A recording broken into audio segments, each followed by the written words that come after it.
Yeah. We apologize for being a few minutes late. We're going to go ahead and call our meeting to order.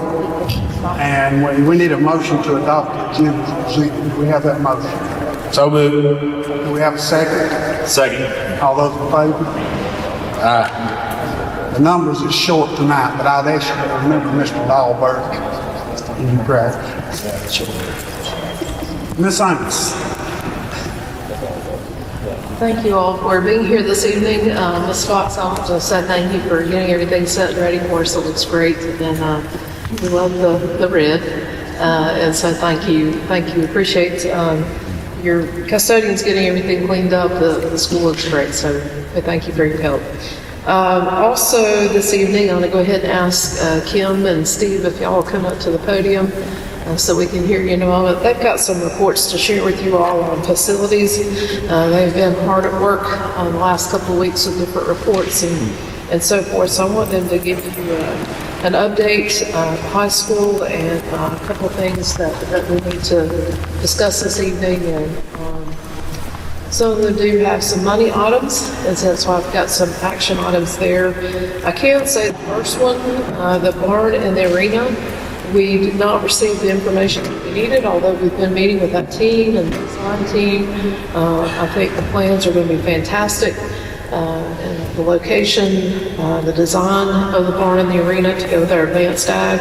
And so as soon as we get that information, I'll get it to you, but we're just not ready to take action on that one tonight. However, the CT expansion for the OR building, the 20,000 square feet, I know that Kim received that, I believe, contract today. I believe Mr. Laws said he looked over it and things look good. And so I think we just need to talk about the presentation and finishing out that. So the expansion itself, it's an extra 6,000 square feet that will be added on to the facility. It's for heavy equipment, electrical, and the carpentry class that we've moved. And so I would ask that the board add funding to this project so we can get it finished out. And Kim, I think the estimated amount is around $200,000. Any other questions for Kim on this?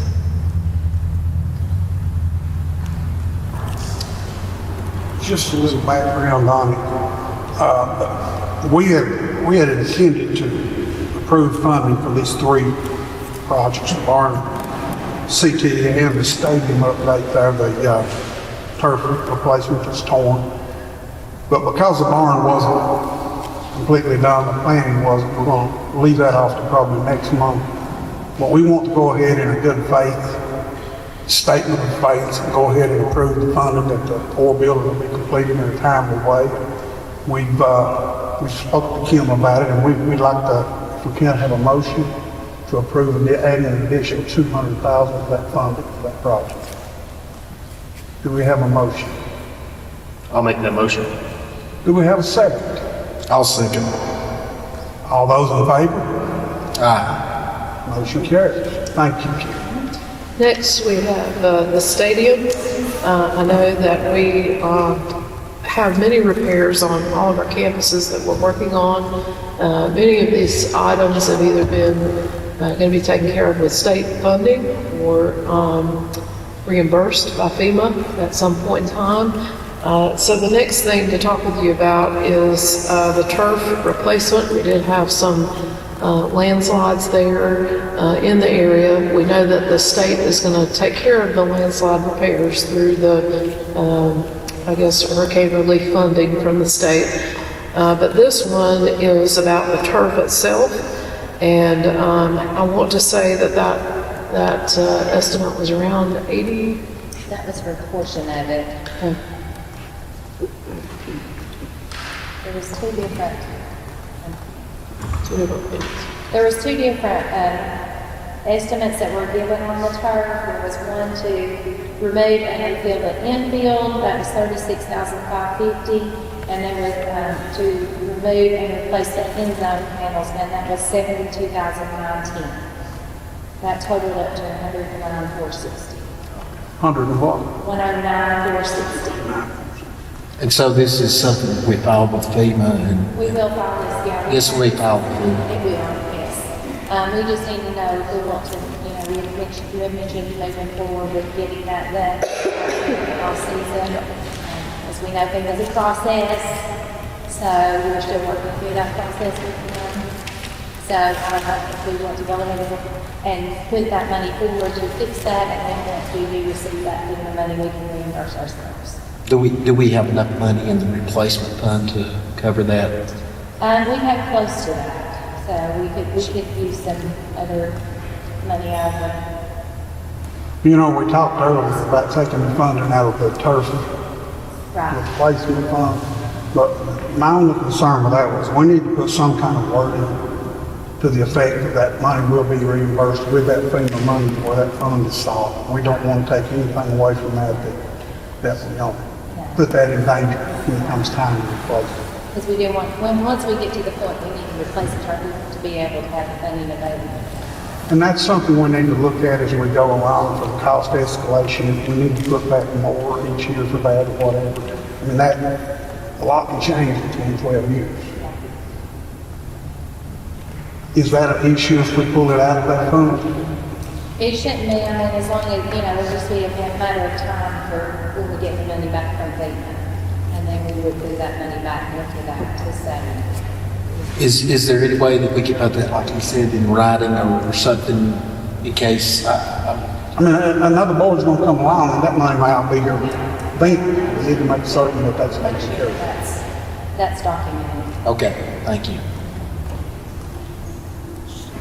Do we have a motion to use a portion of the turf replacement funding to repair the field and get it back in use at this time? So then, Do we have a second? Second. All those in favor? Aye. Motion carries. Thank you, Chief. Next, we have a ECS proposal at Yancey. We did have them to go in and take a look at a crack that was formed in the, media center wall and along the roof line, some leaks. And so we had a concern about that area, and so they did a subsurface investigation. And Steve, can you give us an update on that? Certainly. You click the button on the mic for me, please. Thank you. Thank you.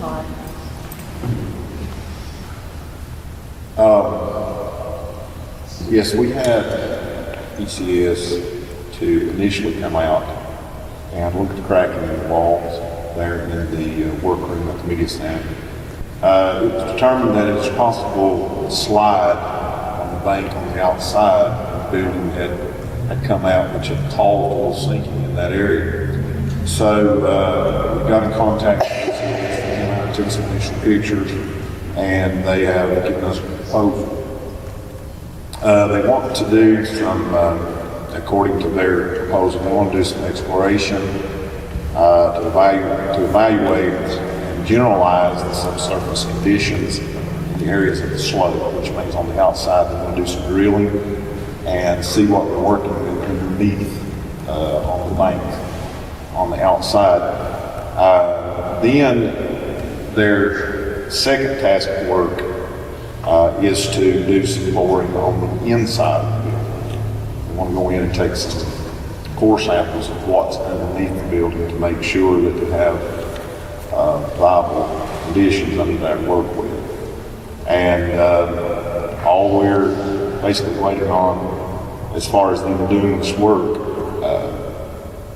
they told me that they wanted to take a drill inside, if possible, real concrete, so that they could get down to the soil. So they did understand if we weren't able to do that with kids testing, and they would take all their samples from the outside, the facility would not be as effective as far as knowing what was under there. So I guess that's decision is to be made on that, whether we do all of it or just portions of it. Does anybody have a recommendation as far as the use of it? Can it be, is it going to be at the middle part of his? I would have them work with Mr. Byland and his testing plan and seeing what would be the best time to do so, whether they could do it really early one morning or, and so, and I guess Dr. Cox could look at that too, to see what would be the best time. Yeah, I saw the people they bring in, it's, yeah, I mean, it's, and that they work in the regular hours, so. But if it, as long as it wouldn't interrupt, I mean, I want the best possible answer to all. Absolutely. Yeah. They did say in the report here that, you know, it would be a 4 to 6 week start date from the date of approval. So there is some time there. Okay. Could even be possibly put off till summer. I don't know that, but that is possibly something we want to consider. Well, that would probably be the best solution to it, to do it after the kids have left school in May. Have they given any indication of how they will stabilize that? They want to see what's underneath first, which, talking to some of them, most likely will be drilling a pit, is what they call Soil stabilization. Sounds like we're talking with Aubrey that it's going to be a good way to fix this. I feel like that it is fixable, so that's a good thing. And then a reminder, all of these quotes and things that we're getting, this could be part of our reimbursement piece with FEMA, but we're also very mindful of all the tests and things that we have to have run, inspections and so forth. But I do think this is one we definitely need to look at as we kind of prioritize where repairs are. Is there any more discussion? Do we have a motion to approve the EYMS substrate investigation of repair items from Hurricane Helene as proposed? I'll make a motion to approve. Do we have a second? Second. All those in favor? Aye. Motion carried. Thank you. The next section, Dr. Cox has stepped out, but she has worked very hard on many of our safety features throughout the schools. And so I know she's worked on doors and locks and keys and now order phones and intercom systems, those type things. And I think this is APS is a quote that we're looking at, I think. We did receive a quote from APS. We reached out to a couple of other companies. One company has declined to submit an offer. Another company is sending another person out to look at it, and we hope to have something tomorrow. A portion tomorrow to see how that compares with the other quotes. Since it is above 30,000, we're trying to get 3 quotes. Like I said, one declined, and then the other is finishing up some work to be able to give the quote. Okay. Would the board recommend up to a particular amount if we receive that quote and letting y'all know so we can move forward with the plan? Currently, we have a limit of $50,000 that Ms. Amos can approve. And we need a motion, if it's agreeable with the board, to extend that up to about $55,000, that she can approve this contract. Is that enough? It is. It is, okay. It's 54,000, well, at the number. The one that was for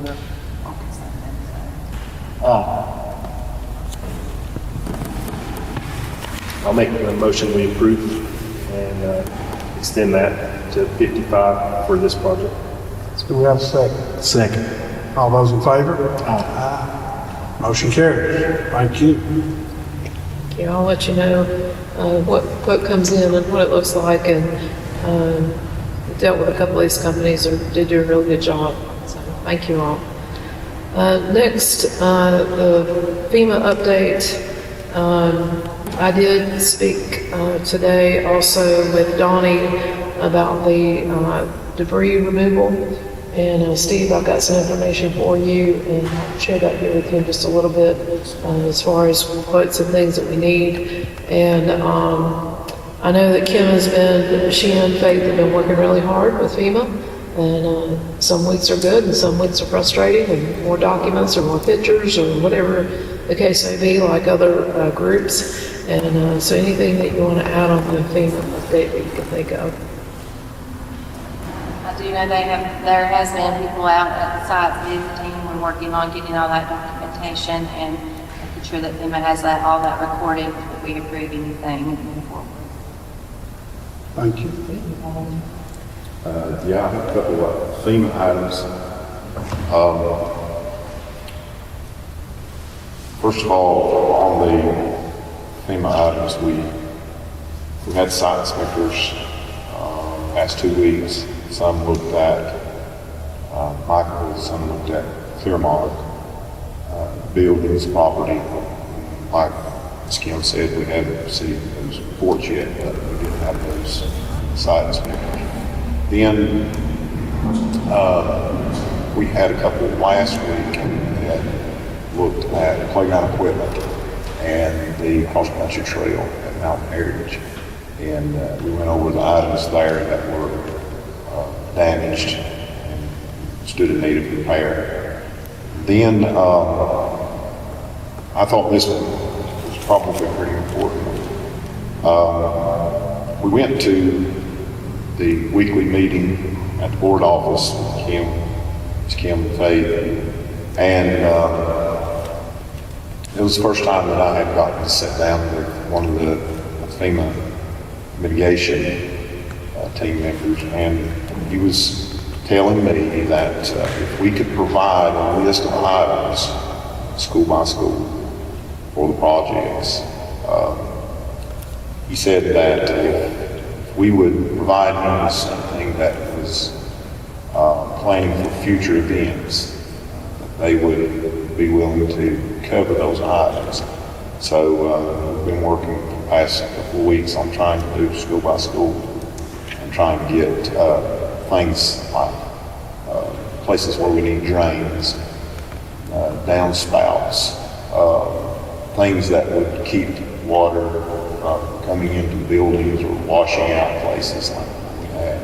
So he did say if we could get all of that together, that FEMA would provide the money for those projects. Would that include retaining walls in some places that may be slide from? Yes, possibly. And he just said there were a tremendous amount of things that we could do that would fall under FEMA regulations, and they would provide. I was just thinking of the amphitheater up there at high school. That was kind of, that's one that's, I mean, if you could get that, I mean, if we could probably get that updated, that'd be great. And it's definitely slide prone. Yes. And I'm sure there's others and stuff, so. You got anything else in FEMA? The last one here is about our partnership with Samaritan's Purse. And I received a phone call a couple of weeks ago from Chris Sigmund.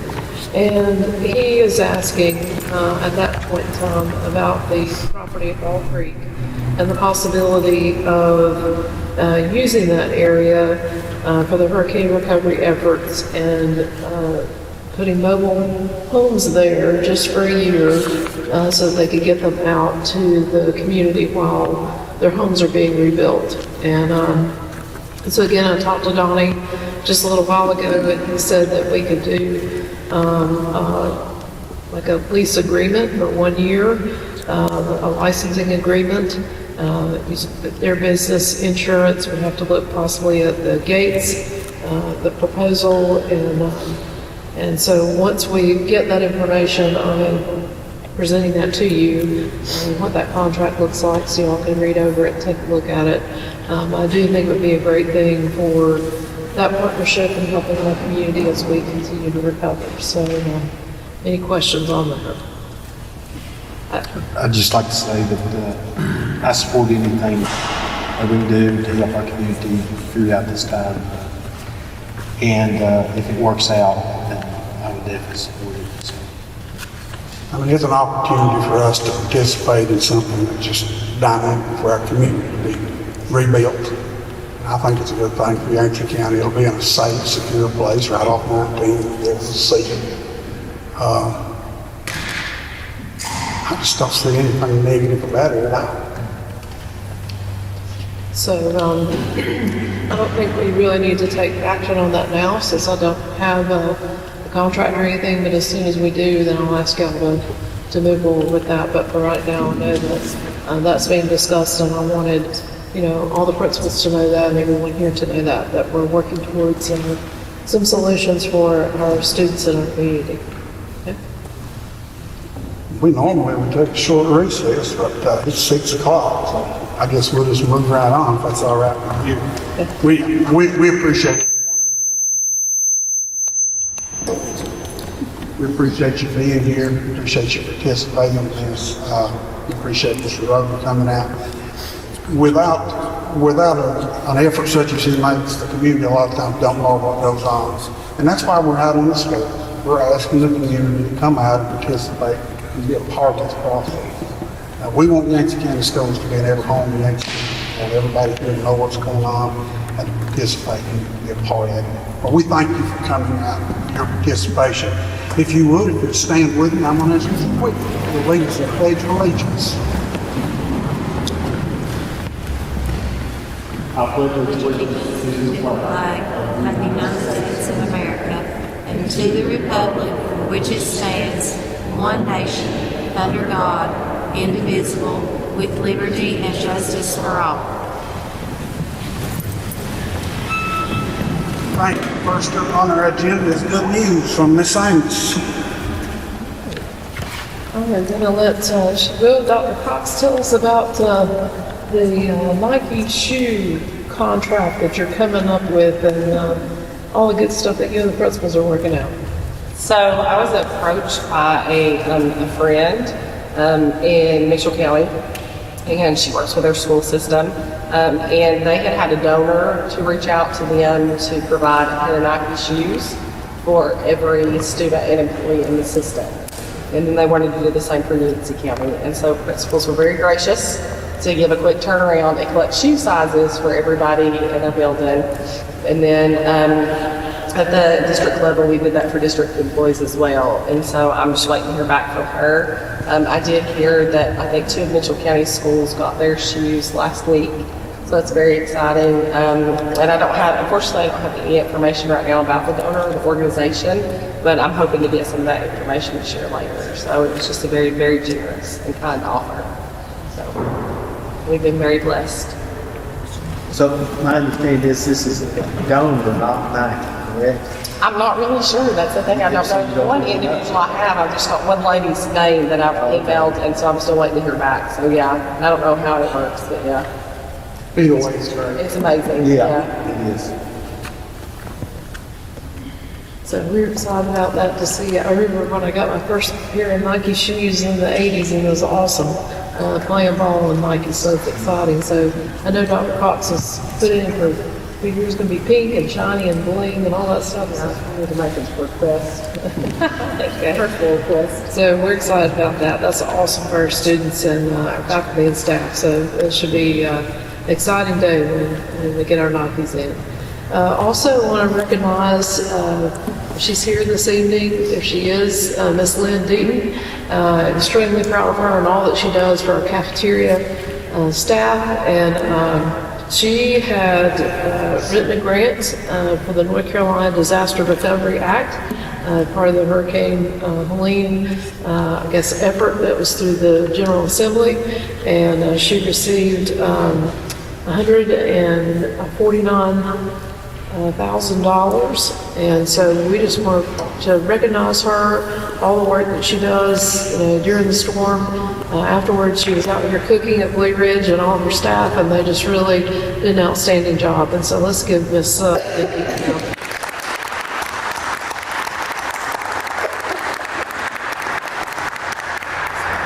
So thank you, Lynn, and that will help towards the repairs in our cafeterias and some equipment and things that we need, so that's fantastic.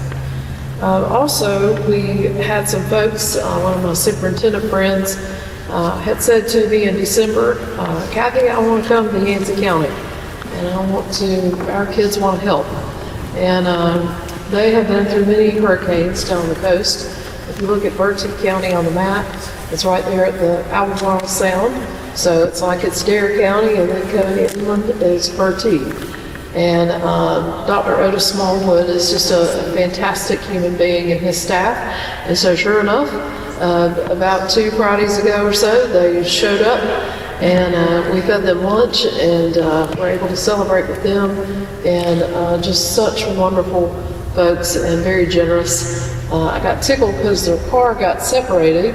And so one car came up Marion Mountain and the other car came up Peppers Creek, which was a whole other story. You've been on that whole road coming up, and that we were quite tickled at that. And so they requested to go back home through Asheville. They were not going back down the county road, and so you can imagine. But they shared a video with us, and it was just very touching for my office staff, and I wanted you to see it. I know we posted it several different places.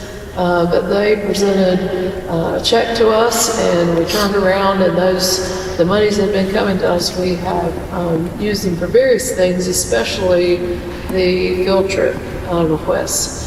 Students, I didn't want us to have to cancel any of our spring field trips, and principals did fantastic. Kim worked on that. She don't want to hear about field trips anymore, and so that has worked out really, really well. For our students to be able to go. So I just wanted you to see this video. It's not very long, but I thought it was very fitting for tonight and the thank yous that we have across the state.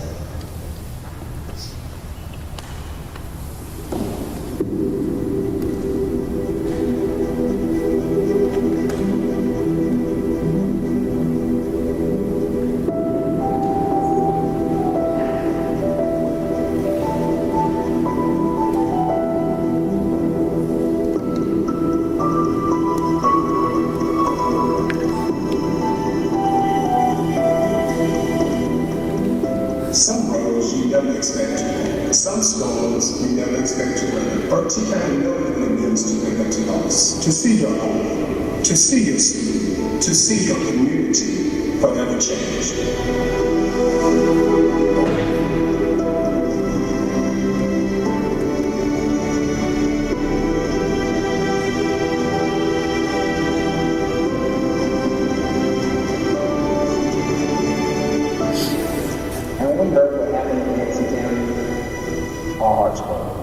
Why? Because we were in there. We knew we couldn't just watch. And we just knew we had to do something. That's when our dollars for scholars fundraising was born. Bertie County Schools came together to raise funds to bring hope to a community in need.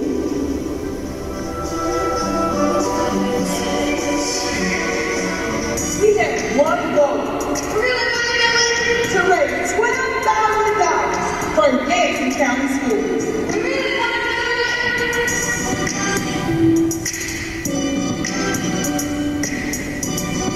We posted, we shared, we called our information, and something incredible happened.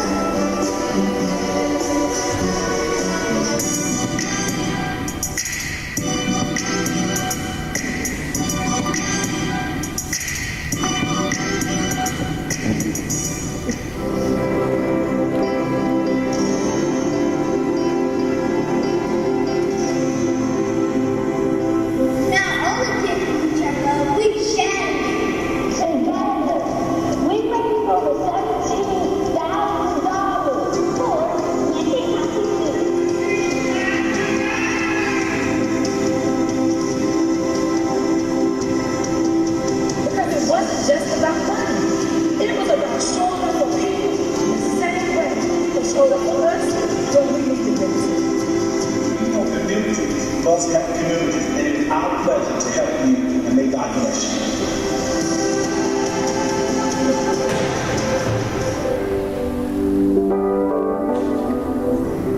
Yancey County, we know the road to recovery is long.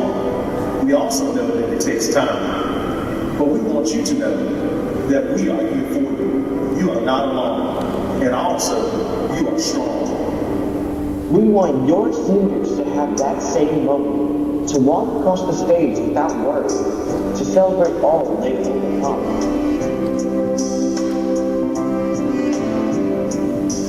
They might be little, but our hearts are big. We know what it's like to be scared In times of need, we all need to come together. In Yancey County, we care about you. We love you, Yancey County.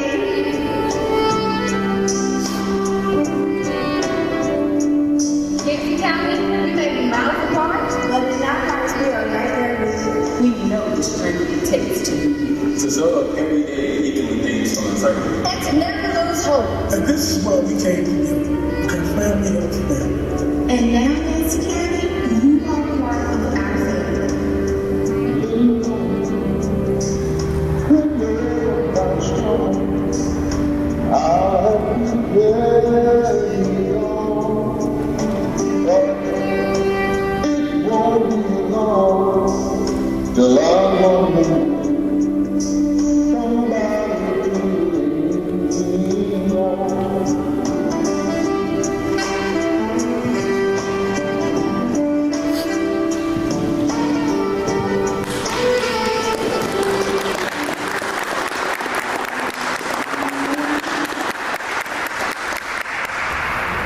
That don't touch us. We're blessed to be honest with you. No way. Next up on our agenda is our consent calendar. Is there any discussion about the consent calendar?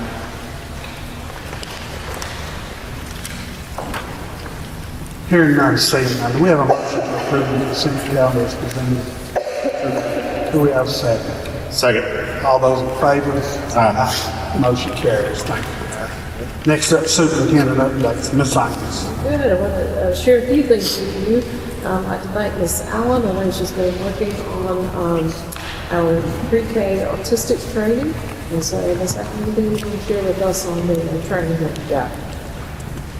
Good evening, Ms. Amos, members of the board. Over the past few years, we have noticed an increase in our student population of the children that are coming in on the autism spectrum. So in order to help address this need in our classrooms, we applied for and received funding from both the Dogwood Trust and the Community Foundation grants. And with this funding, we've been able to provide resources and supports for our students and families with autism. Currently, all of our pre-K lead teachers and assistants have received training from TEACH, and TEACH stands for Treatment and Education of Autistic and Related Communication Handicapped Children, which is a well-respected model developed by the University of North Carolina. Our district EC and our district pre-K EC directors have both attended week-long trainings in the summer sponsored by TEACH. And currently, 2 of our newer staff members are scheduled to receive 3 hours of virtual training this summer. This training focuses on evidence-based strategies to support young learners on the autism spectrum, and this includes structured teaching methods, visual supports, and individualized approaches to help promote communication, engagement, and independence. Our educators have gained valuable tools to create an inclusive and supportive, developmentally appropriate learning environment to meet all the unique needs of our students. This funding has provided also on-site consultation from TEACH staff, as well as supported employing a TA to help support our students with autism. This TA rotates among the 3 pre-K sites as needed, and we hope the remaining funds we have will help to secure her position into the fall semester.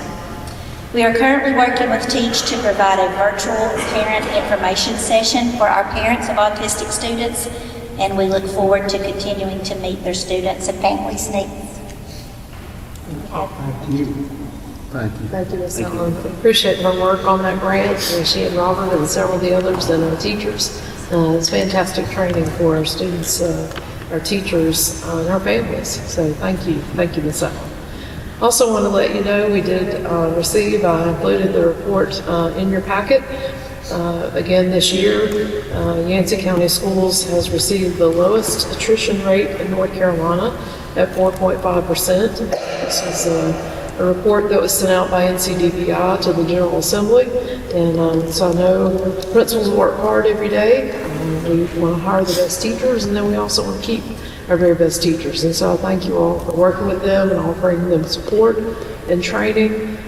Carla does a really good job, and Margie hires a lot of EC folks, I had superintendents say, how are y'all keeping your EC teachers and how are you finding them? And they're coming to Yancey County. And so I thank all of you in your efforts that you have every day in keeping our faculty, our staff. It's not easy, bus drivers and cafeteria custodial lately, but y'all have done a fine job in keeping our school staffed. So I'm going to give you that report. Also, summer school, NCDPI sent some information. I know that Heather and Kim and Andrea are working on that, getting things in place for the summer, so we'll give you some more details on that in May. And then also, last week and this week, we have been another blessing that has come to us. The Southern Regional Education Board, SREB, they have a crisis recovery network in, say, Kentucky, Georgia, other states, and I received the call from one of my state directors, and Jack Hoke said, look, we'd love to be able to deploy some well-trained counselors to be able to come to Yancey County to assist in your crisis recovery. And the more I listened and I talked with my principals, and we decided to go this route. We had a group that came in last week. We had a group that's here this week. A grant that has supported this work effort. And so we are the first deployment in North Carolina. And I'm very proud of that. And so these counselors have come, and they're here to listen to our principals, our teachers, provide support where it is needed. And I thank each of our principals for working with them. I do feel like they've been a blessing to us, helping cover anywhere from lunch duty to classes to small group training. And it's just really, really been a supportive effort. And I wanted you to know that. And the team came in this morning, and I met with them early, and really it's just a good group of folks I feel like have a servant's heart to be here and just jump in wherever needed in schools. And so, again, I wanted to give that shout out, and I'll be writing some thank you notes and getting some quotes from you all, and wanting Marie to get that information out, because I just think it's a really good thing for our folks as we continue to heal after the storm. So thank you guys. Thank you. Next up, under new business, activity bus auction. Mr. Murphy.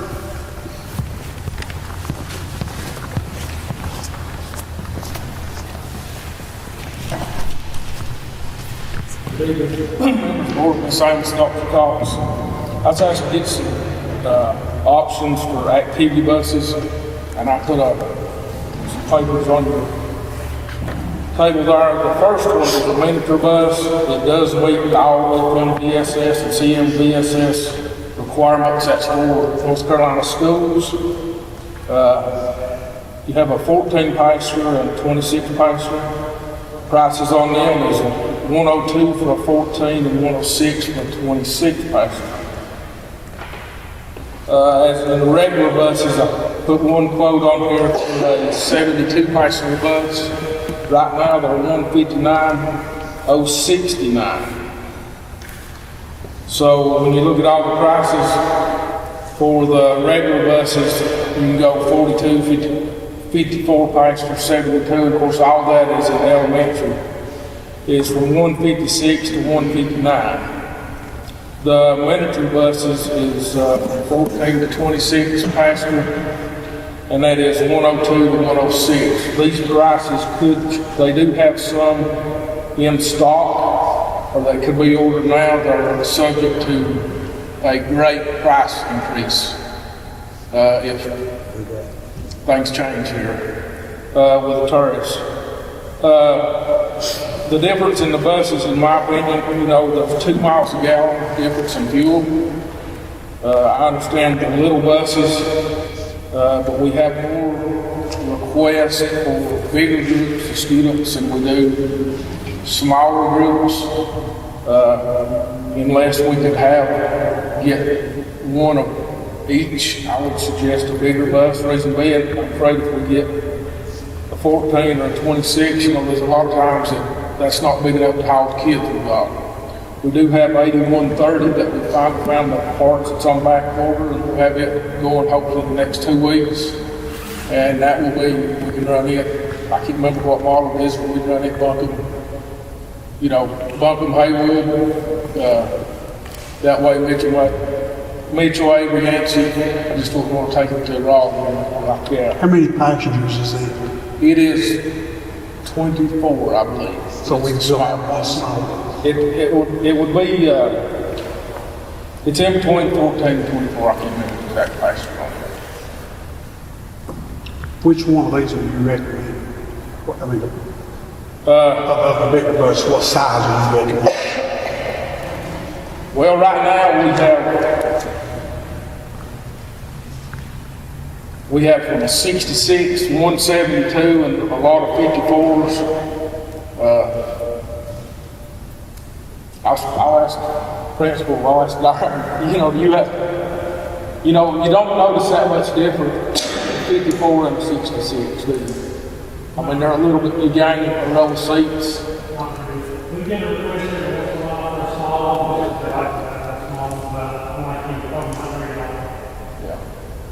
I mean, a 54, most times you can get a couple classes in. But with a 54, Dr. Cox showed the math, 54 is 3 to seat elementary. So in high school, that'd be 2 to seat, so that'd be, How about 72? we have, Do we have enough of the big buses? we have 172, the newest bus, and then the others are 66 passengers. What you're used to with the football teams is 66 passenger buses.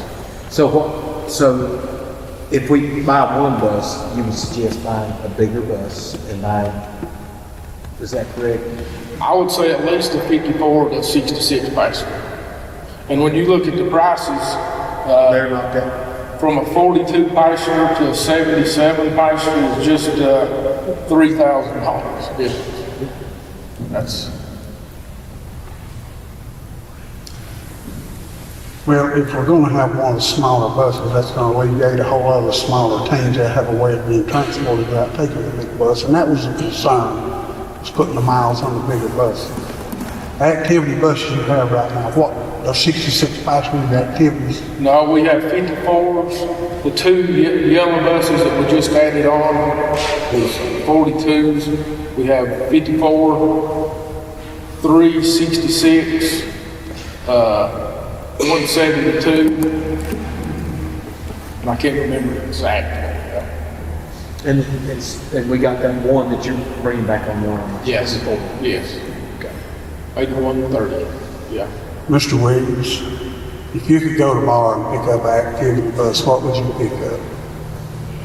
For reference, girls soccer team is just one of the young, that's about 15 to 16 high school girls. They have to be moving their stuff.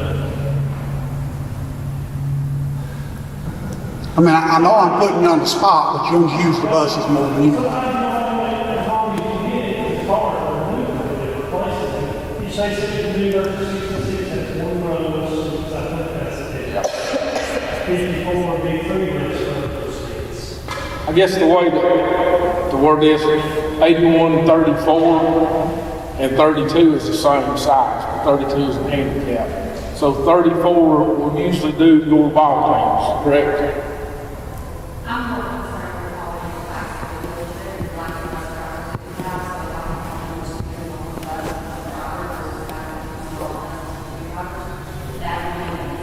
I understand that. So bigger the better for you.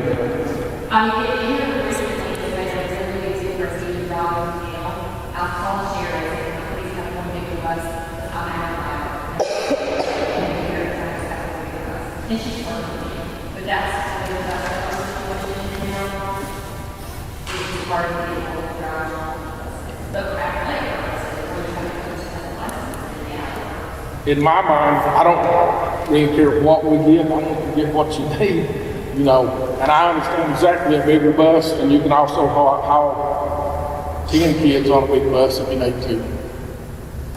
I think that's the question that we just have to work on those. Yeah. So if we snap it up quick, then we have 2 more of those remaining. Yeah. So we don't get a recommendation. What's the pleasure of the board?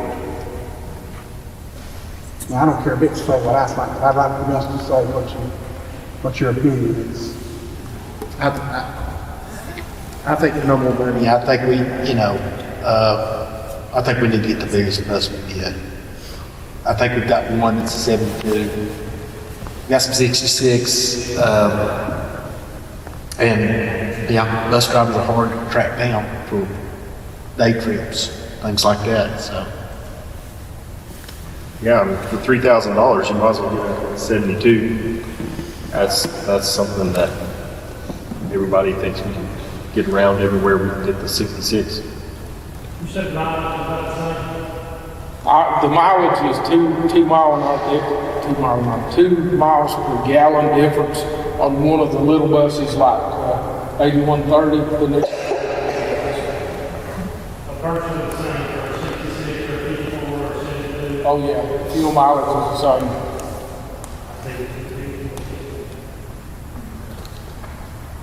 I think it would be very nice to have a big bus to be able to, when we had a huge group to go out, to be able to accommodate that without taking private cars and everything else where the kids could be together. And I do see the need for a smaller bus, and it will be used, I can see that. But if we're going to spend the money to buy a bus, I'd like to see us buy one that gets the most bang for the buck. That's just my opinion. I think in the future, when we have all the active buses we need, it would be nice to have a little bus, for it. And that, most time, am I right, big golf and tennis is the smallest sports. But the bus that you're saying will be back online, it'll feel that need for the time being while we're trying to find another one, right? Yes. Do we have a motion to purchase a 72 passenger bus?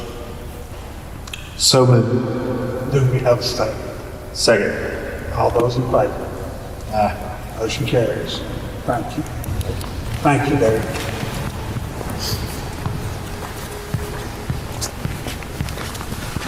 Department updates, Ms. Beat.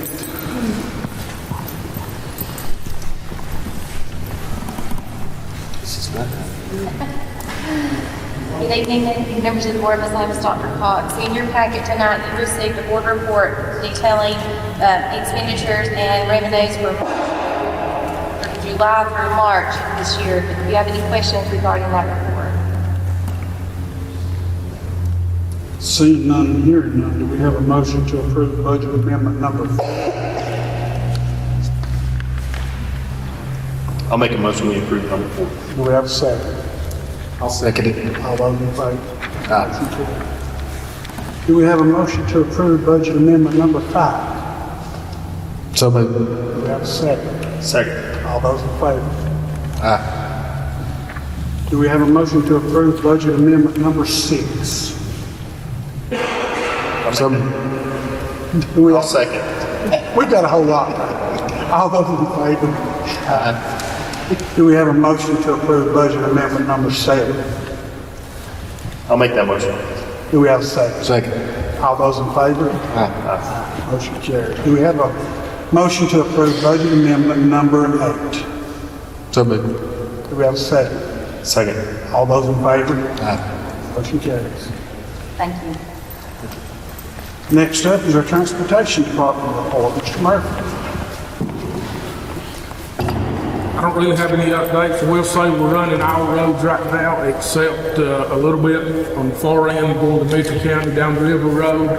And DOT has told me they are going to start working on roads right now. So we may have some that when they go to the bridges and stuff, we won't be able to run at the time. And also, talked to them last week. We had a meeting and they're saying all temporary bridges, they're going around and putting the weight, certifying the weight and stuff on them. So when they get that done, we'll go back around and survey the temporary bridges. Thanks, sir. Next up, our Maintenance Department report. Mr. Allison.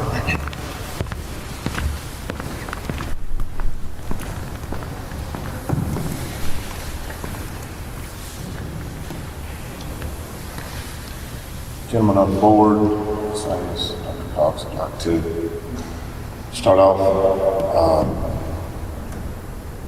by looking first of all at South Taylor Elementary School. Our Yancey Department of Environmental Quality Service Line inventory for South Dakota Elementary was submitted this month. We're required by DEQ to supply them with the information that we have a service line in that school because it is on a pump system. So we did finally get that finalized and submitted for South Dakota Elementary. At Cane River Middle School, we did some cleanup work this past month with some down trees that were down in the football area and got those disposed of. At East Yancey, we got some scoreboards hung, Gymnasium, and as well, WNC Roofing is to begin the roof replacement project on Monday, April the 21st.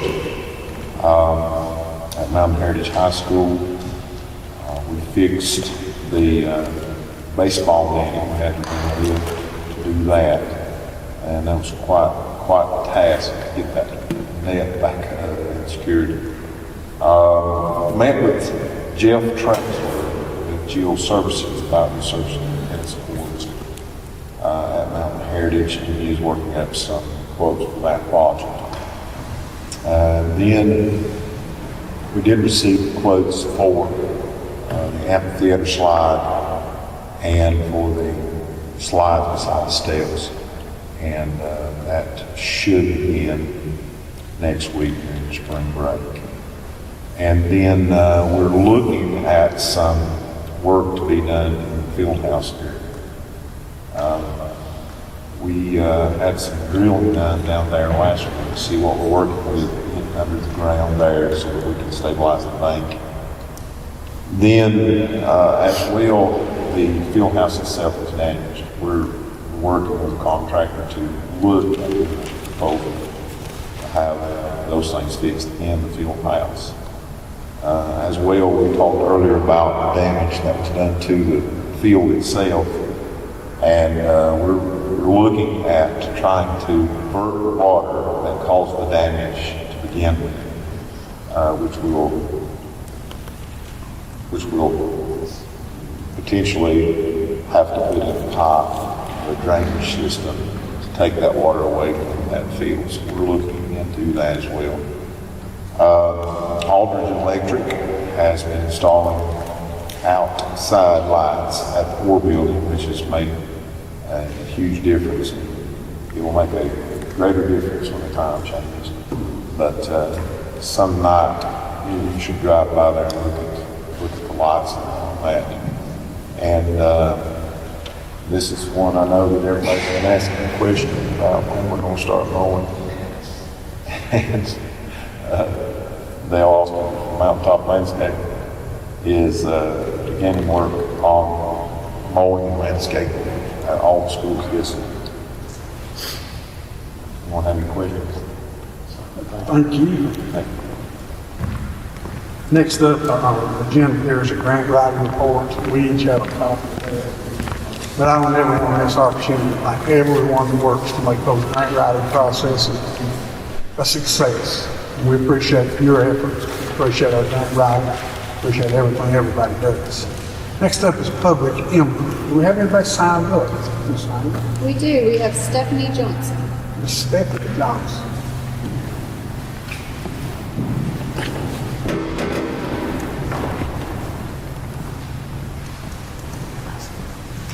Hi, everybody. Hello. My name is Stephanie Johnson, with the Golden College Foundation. And I just wanted to stop by and thank the school board, Mr. Williams, and Mr. Dodds for believing in your construction technology program and allowing the Golden College Foundation to sponsor the program to build homes for our neighbors. Y'all know that has been tremendous. We could have never expected the state and national news coverage that got, and it's been such a blessing to my organization, and I think for the boys. They have had the best time giving interviews and going on Good Morning America. So I just wanted to tell y'all how wonderful that has been, and how thankful I am that we have been able to participate with the school and really share what's happened here in Yancey County and how they're going to continue to rebuild. So I just wanted to say thank you so much for doing that because it's been very amazing. Thank you. Thank you.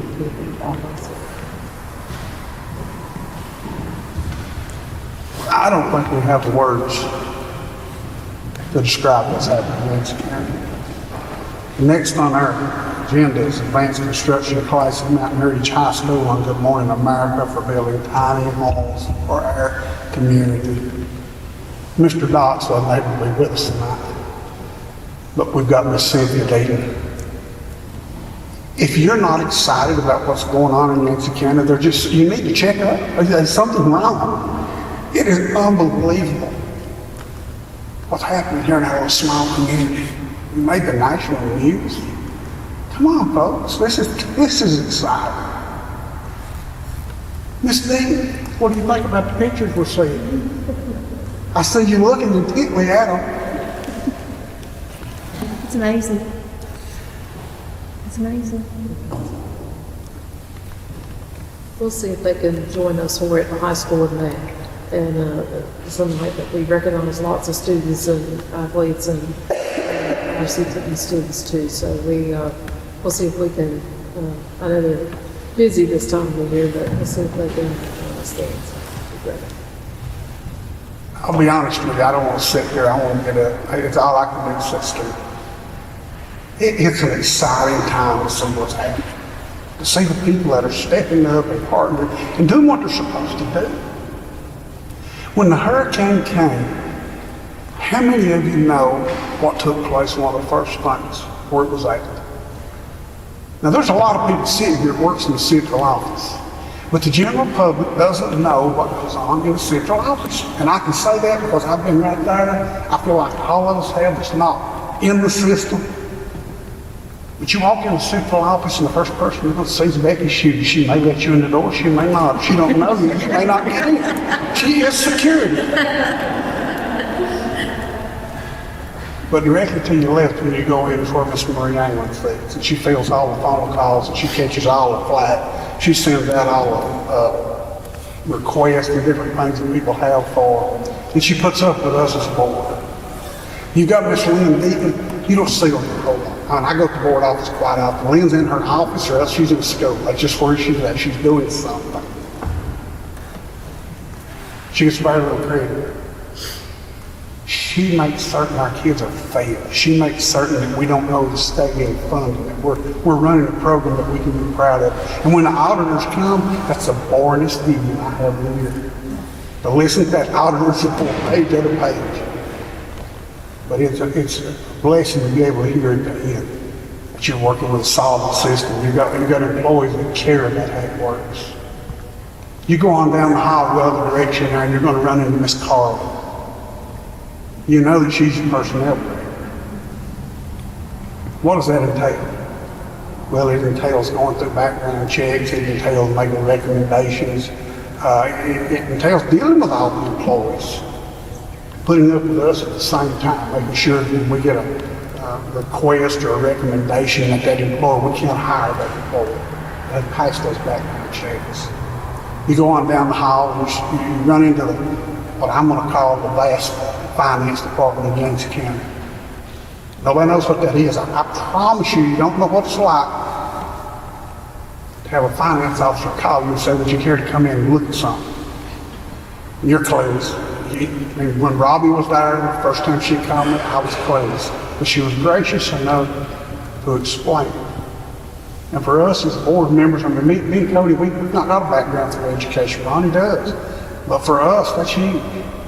There's so many different pots and the way the funding can be moved from one to another where it can't be moved. That's not the simplest thing to understand. But they work diligently day in, day out. And Kim's heard me come to her with some crazy requests. I know she has. And I know you're like this, Cynthia. You've heard the same thing. As a board member, we're here to serve. We're here to serve the public. We're here to serve you as employees, as administrators. But we're not here to get into the weeds as far as employees go. That's your job. That's her job to make a recommendation to us, and for us to trust the one we chose to guide the ship. You step on across the hall and you run into Miss Cox. If she happens to be there, she's not somewhere out in school trying to put out a fire. You come on down the hall just a little ways and you're going to run into Mr. Branch. Check that out. If you've not already not had a conversation with him, go ahead and have one. Take your request to him and make your plea about your need for your school. He'll listen. But the next office is Miss Stevens, one of the most important departments of public education. She takes care of issues that nobody knows nothing about. She takes care and keeps Yancey County schools out of lawsuits and liabilities that we don't want to do. And I say all that to say this. You've got a group of people in the central office that for the most part are behind the scenes. They're not out here getting kids on the buses and off the buses. They're not driving to the ball games. But without them, it's just not going to happen. This would be total chaos if the school system was. Miss Andrea Allen, I never hear her say nothing until she comes here. But she is part of what keeps the curriculum together between her and Miss Cox. They protect Yancey County. They protect their students. They put that hedge of protection out there to make certain that we're doing what we're supposed to be doing. This isn't an individual effort. That's why you have principals meetings, so you can come together and see what's going on at each school, I believe. And to try to find new and innovative things to bring into the school system where kids can learn and grow and flourish and go out and make a huge impact. And for what you do, we're ever appreciative. We thank you for what you do. The last time it came up about the attrition, it was just sort of slowed off. Nobody said much about it. The lowest attrition in the state? Not once but twice. What does that tell you about teacher satisfaction? I mean, that's huge to me. Good Morning America. When's the last time they came to Yancey County? These projects tonight that we funded, we want the public, we want you to know that because that's your desire and your need in your school, that's our job, is to find funding to fund those projects. But if you don't come to us, if you don't share with us your needs, we probably aren't going to. We appreciate what you do. It's not an issue. If I was in Verde County, I'd be so proud of those people. I just run away. I'm telling you, it's hard to sit and hearing all the good things that's going on. We're going to be able to partner and have a place for Samaritan's Purse to park homes for people that have lost their home. This is Yancey County, folks. This is amazing. Verde County set the bar for us. I mean, they set it way up there. Those are times when it comes that we're going to be called to go out. To go out and share the passion that they've shared with us. To do what they've shown us. If I could describe Yancey County in just a couple of words, I'd say Yancey County is a compassionate and caring county.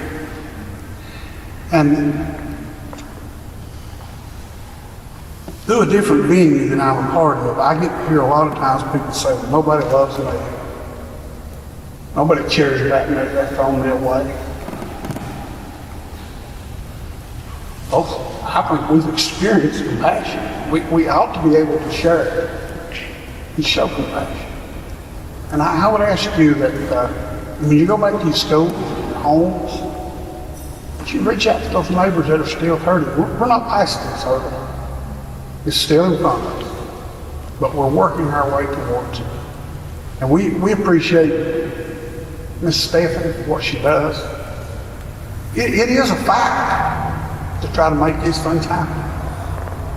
Steve, Miss Amos, and Kim, and the others that meet with FEMA, that's a weekly, ongoing struggle to try to make that process happen. And we appreciate that.